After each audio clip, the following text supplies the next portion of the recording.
Hello good morning दोस्तों। Myself Kaushalen Singh, assistant professor. मैं अपने YouTube channel Kaushalen Singh education era में आपका बहुत बहुत स्वागत, हार्दिक अभिनंदन करता हूं।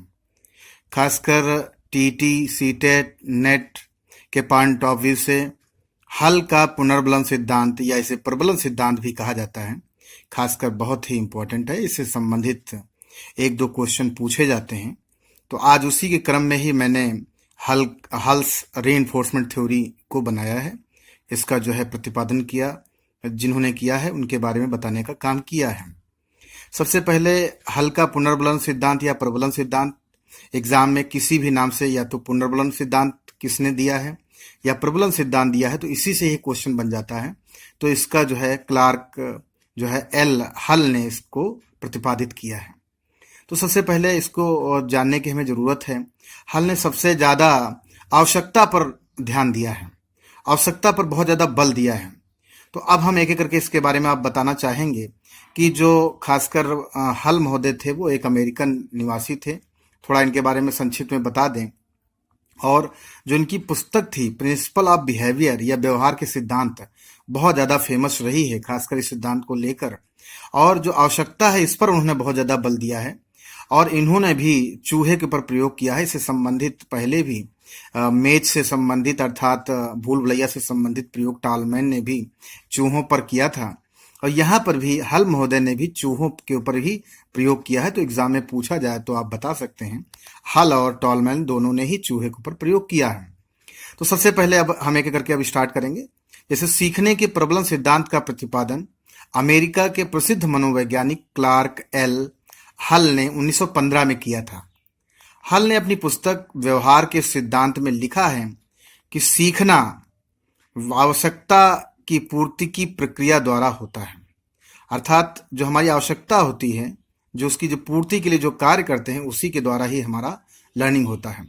उसके अलावा उन्होंने कहा कि हल के सीखने का सिद्धांत अर्थ स्पष्ट करते हुए स्टोन्स ने लिखा है कि सीखने का आधार आवश्यकता की पूर्ति की प्रक्रिया है।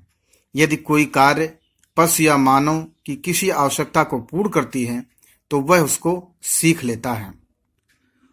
उसके बाद स्किनर महोदय ने भी कहा है कि यह अधिगम का सर्वश्रेष्ठ सिद्धांत है, क्योंकि यह आवश्यकता व अभिप्रेरणा पर बल देता है।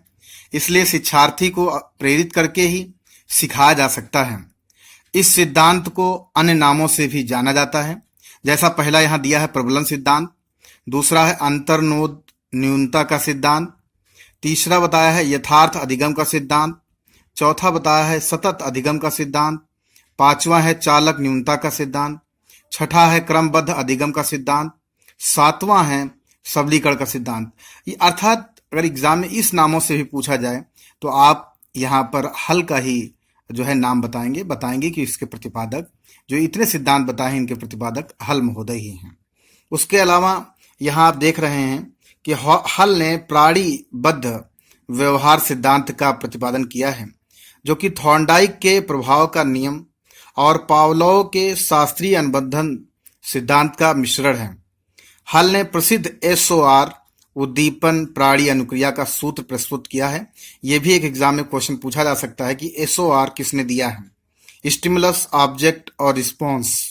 ये जो सूत्र है इसका जो जनक कौन है, तो इसको हल के बारे में हम लिख सकते हैं कि इन्होंने हल ने इसको दिया था।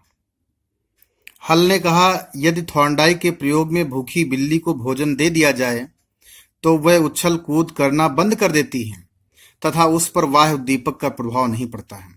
आखिर बिल्ली उछल कूद क्यों करती है? क्योंकि उसके बाहर क्या रखा हुआ है, खाना रखा हुआ है, जो कि थॉर्नडाइक महोदय ने बताया। बिल्ली की आवश्यकता भोजन को बिल्ली के लिए चालक है, अर्थात जो नीड है खाने की वह क्या है, बिल्ली के लिए चालक है। इसलिए पूर्ति होते ही बिल्ली का अधिगम करना बंद हो जाता है। क्लार्क ने उद्दीपक के बजाय आवश्यकता पर बल दिया है और कहा है कि कोई भी जीव अपनी आवश्यकता पूरी करने के लिए जो क्रिया करता है वह आसानी से सीख लेता है। यहाँ पर आप देख रहे हैं इन्होंने एक्सपेरिमेंट किया है, खासकर जो भी हमारे हल महोदय हैं उन्होंने भी, जैसे टॉलमैन ने भी जो एक एक्सपेरिमेंट था, उन्होंने जो एक्सपेरिमेंट जो है टॉलमैन ने भी और हल ने भी चूहे के ऊपर किया और खासकर भूल भुलैया में इसका एक्सपेरिमेंट किया। अर्थात भूल भुलैया टाइप का उन्होंने एक स्ट्रक्चर बनाया। जैसे इसमें आप देख रहे हैं एक साइड में यहाँ पर एक निकास के द्वार पे एक रैट है, और एक साइड में देखिए पानी ऊपर सबसे साइड में पानी रखा हुआ है, और एक साइड में मक्के के दाने रखे हुए हैं। अब देखिए इसकी प्रक्रिया कैसे होगी, इसको मैं अभी डिटेल में लिखा भी है, उसको बताऊंगा, समझाऊंगा। तो यहाँ पर जो है आवश्यकता जो है लर्निंग करा रही है, ये खासकर हल महोदय ने बताया है। जो अभी हमने आपको एक्सपेरिमेंट दिखाया उसमें क्या है, हल ने चूहों पर प्रयोग करके यह निष्कर्ष निकाला कि उद्दीपक तथा अनुक्रिया के मध्य संबंध अंतर्नोद पर निर्भर है, कि अर्थात स्टिमुलस और जो रिस्पॉन्स होता है उसके बीच ये जरूरी होता है कि अंतर्नोद हो, अर्थात चालक हो। अगर हमें भूख ना लगी हो तो हम क्या खाने के लिए जाते हैं, खाने के पास जाते हैं? या कभी कभी आपने एग्जाम्पल के रूप में देखिए, रात का टाइम है और हम किसी बारात से लौट कर आ गए हैं, उसी समय मेरे कोई रिलेटिव आ गया और उन्होंने कहा कि भैया चलो मुझे बारात में चलना है। तो क्या करते हैं, कहते नहीं भैया मुझे आज जाने का मन नहीं, मेरा पेट भरा हुआ है, भूख नहीं लगी हुई। लेकिन अगर वही दूसरी स्थितियां हो कि मैं भूखा हूं, कहीं दूर से आया हूं, उसी समय कोई दोस्त आ जाए कहे यार बारात में चलना है, तो हम बिल्कुल तुरंत तैयार हो जाए। क्यों? क्योंकि मुझे पता है कि मुझे भूख भी लगी है। तो वो क्या कर रहा है, जो भूख है मुझे ड्राइव्स का काम कर रही है, अंतर्नोद का काम कर रही है, और मुझे विवश कर रही खासकर पार्टी में जाने के लिए। उसी से ही संबंधित खासकर चूहों पर जो उन्होंने प्रयोग किया था वो यही है। हल ने भी टॉलमैन के जैसे ही चूहों पर एक भूल भुलैया में प्रयोग किया, जैसा भी हमने आपको दिखाया। हल ने भूल भुलैया में एक जगह पर पानी तथा दूसरी जगह भोजन रखा। भूल भुलैया में बहुत से मार्ग हैं तथा उसके अंदर बहुत सारे चूहों को छोड़ दिया गया। अगर चूहों को प्यास लगी है तो पहुंचते पहुंचते पानी के पास पहुंच जाता है, तथा यदि भूख लगी है तो पहुंचते पहुंचते खाने के पास पहुंच जाता है। इस प्रयोग में देखा गया कि जैसे जैसे आवश्यकता की कमी हुई वैसे वैसे चूहा उद्दीपक के पास उतनी देर से पहुंचा। अर्थात अगर उसको बहुत तेज भूख लगती है तो बहुत जल्दी से भूल भुलैया में खाने के पास पहुंच जाता है।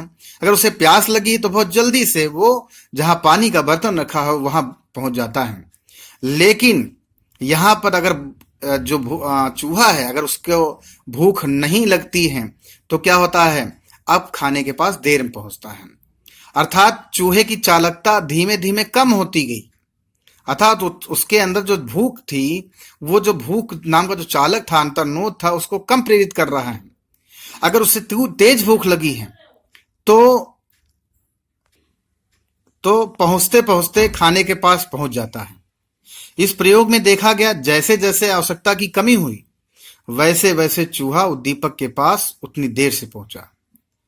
अर्थात चूहे की चालकता धीमे धीमे कम होती गई। अगर उसे भूख तेज लगी है तो जल्दी खाने के पास पहुंच रहा है। अगर उसे भूख की आवश्यकता कम है तो वह खाने तक देर में पहुंच रहा है।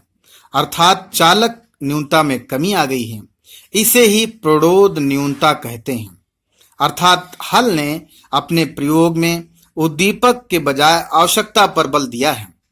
और जैसा उन्होंने शुरुआत में ही कहा है कि यहाँ पर नीड बहुत जरूरी है, ड्राइव्स बहुत जरूरी है ना। तो यहाँ पर आवश्यकता पर बहुत बल दिया है। हल ने यह भी कहा है कि अंतर्नोद अर्थात चालक उत्तेजना को संतुष्ट करने वाली प्रक्रिया सबलीकरण है। तो खासकर इन्होंने इस बारे में बहुत ज्यादा आवश्यकता पर बहुत ज्यादा उन्होंने फोकस किया है। और इस एक्सपेरिमेंट के द्वारा उन्होंने कहा है कि जो हमारी आवश्यकता होती है उसी के अनुरूप हम क्या करते हैं, अनुक्रिया करते हैं। इसीलिए स्टिमुलस ऑब्जेक्ट और रिस्पॉन्स जो सूत्र है इन्होंने ही दिया है। अब जो है उसके आगे हम आपको शैक्षिक महत्व के बारे में बताएंगे। अब खासकर जैसा हमने बताया कि हल का जो सिद्धांत था, पुनर्बलन सिद्धांत था, उसका शैक्षिक महत्व भी है। शैक्षिक महत्व क्या है, शिक्षा में इसकी उपयोगिता क्या है कि यह सिद्धांत बालकों की आवश्यकता की पूर्ति पर बल देता है, जिसमें बालक अपनी आवश्यकता की संतुष्टि के लिए अध्ययन हेतु प्रेरित होते हैं। यदि अगर उनकी आवश्यकताओं की पूर्ति नहीं होगी तो बालक क्या होगा, अधिगम नहीं करेगा। तो अर्थात आवश्यकता की पूर्ति होना बहुत जरूरी है। दूसरा ये कहा कि यह सिद्धांत पुरस्कार और दंड के महत्व पर प्रकाश डालता है। इससे शिक्षण में दंड एवं पुरस्कार का प्रयोग बढ़ा है। इस सिद्धांत के द्वारा बताया जाता है कि आवश्यकताओं की पूर्ति होना बहुत जरूरी है, जो क्या करता है, हमें आगे कार्य करने के लिए प्रेरित करता है। यह सिद्धांत उद्देश्य एवं लक्ष्य की प्राप्ति पर बल देता है। उद्देश्य एवं लक्ष्य के स्पष्ट होने से बालक अध्ययन के प्रति अधिक रुचि रखते हैं। यह सिद्धांत पाठ्यक्रम बनाते समय विद्यार्थियों की आवश्यकता पर बल देता है।